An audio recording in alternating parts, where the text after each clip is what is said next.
Why then the Democrats, if everything's fine, want to make all states perform their elections the same with H.R. 1 and include things that just don't make sense. Dropping the voting age to 16. Do we want teenagers voting? Banning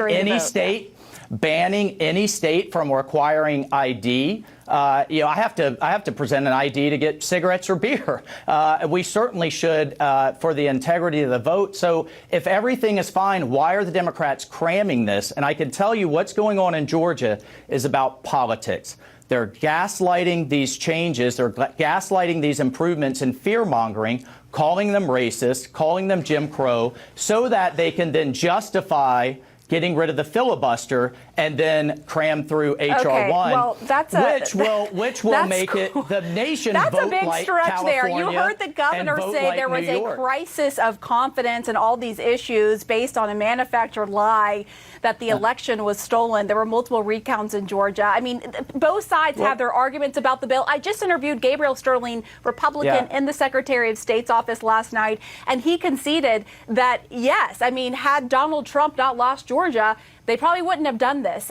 He said there was a punitive measure in the bill against the Secretary of State's office. No, he said that. I watched that, Pamela. He said that about one specific issue on his office. And I said that.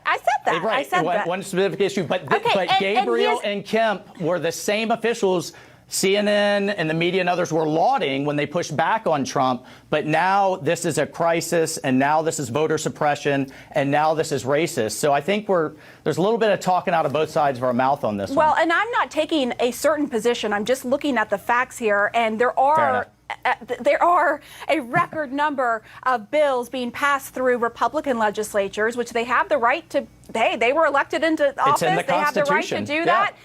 I am not saying that. And through the Democratic-led Congress, right? So as their number one priority, their first bill, not immigration, not health care reform, not transportation, their number one priority, and if everything is fine, then why do they want to so dramatically change the way the entire nation If votes? Everything is fine, then the same question would go, and I want to get to COVID and China too, but the same question would go again in Florida, where if it was so great, where you guys have been doing mail-in ballots using drop boxes for so long. Florida was a disaster. Florida was a disaster years ago. Years and years ago, you've improved so then why, every time. So then why? Okay. So anyway, we could talk about that. And by the way, Pennsylvania in 2019, the Republican legislature passed the mail-in ballots there. But we must move on. I like a lively debate, and this certainly has been one. Congressman Waltz.